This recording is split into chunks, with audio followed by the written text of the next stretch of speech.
Herzlich willkommen beim Burgenlexikon. Von Matthias Helzel alias der Burgenmeister.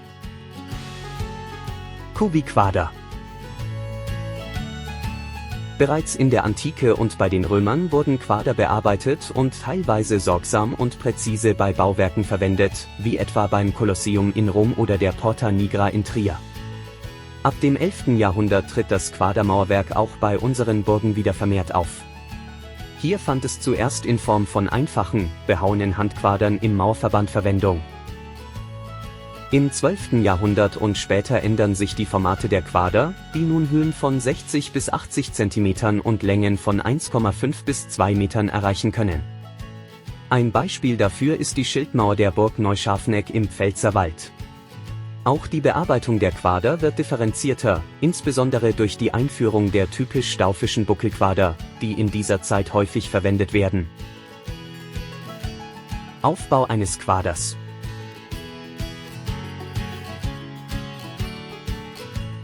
In den meisten Fällen wurden die Quader an den Seiten- und Mantelflächen glatt bearbeitet, um sie präzise in den Mauerverband einfügen zu können. Die Rückseite blieb oft unbearbeitet, um eine bessere Verbindung mit dem Füllmauerwerk oder dem Füllmaterial zu ermöglichen. Die Stirn- bzw. Sichtseite des Quaders hingegen wurde häufig sorgfältig und detailliert bearbeitet, um ein ansprechendes Erscheinungsbild zu erzielen. Die Ausarbeitung der Stirnseite von Quadern konnte verschiedenste Varianten aufweisen. Diese reichten von nahezu unbearbeiteten Oberflächen mit einem umlaufenden Randschlag über leicht bearbeitete Buckel, sorgsam ausgearbeitete Buckel oder kissenartige Formen bis hin zu diamantförmigen Gestaltungen, die allerdings erst ab der Neuzeit auftreten.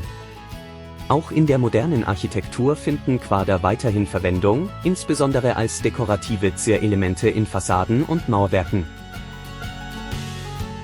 Frühe Form des Buckelquaders.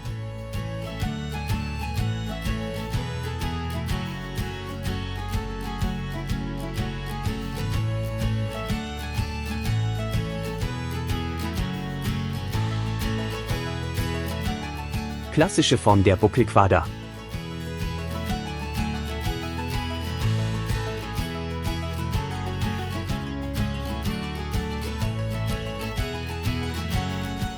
Später Buckelquader in Kissenform.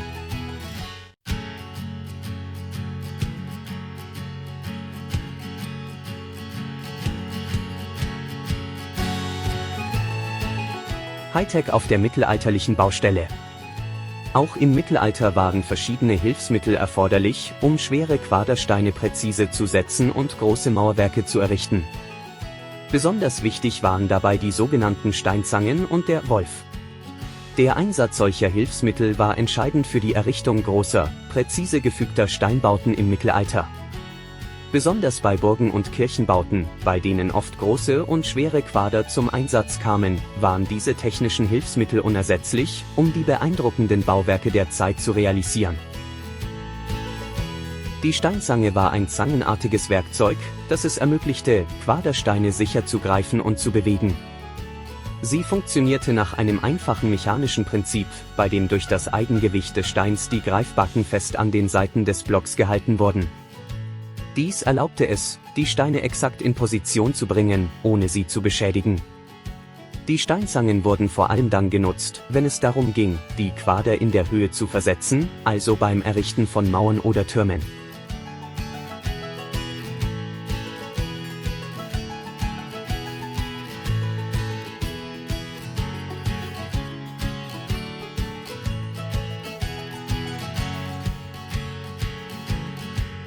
Der sogenannte Wolf, ein spezieller Hebeapparat, wurde ebenfalls häufig eingesetzt. Dieser bestand aus einem Paar eiserner Krallen, die in vorbereitete Aussparungen oder Bohrlöcher im Stein gesetzt wurden. Durch das Eigengewicht des Steins und die Konstruktion der Krallen verhakte sich der Wolf sicher in den Stein, sodass dieser angehoben und transportiert werden konnte. Diese Technik war besonders nützlich bei sehr schweren Quadern, die mit Steinzangen nicht sicher bewegt werden konnten.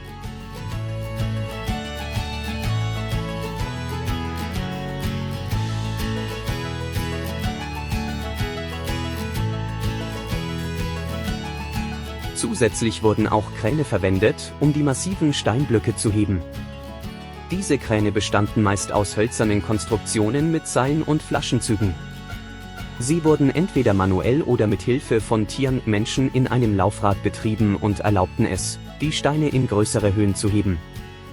Abbildungen und Berichte aus dem Mittelalter, wie etwa auf Baustellen von Kathedralen oder Burgen, belegen den Einsatz dieser Kräne. Sie waren oft mobil und konnten je nach Baufortschritt versetzt werden.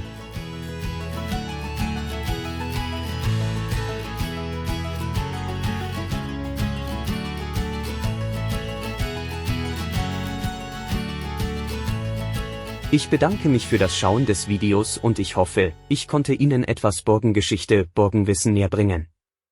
Ihr Matthias Helzel alias Burgenmeister.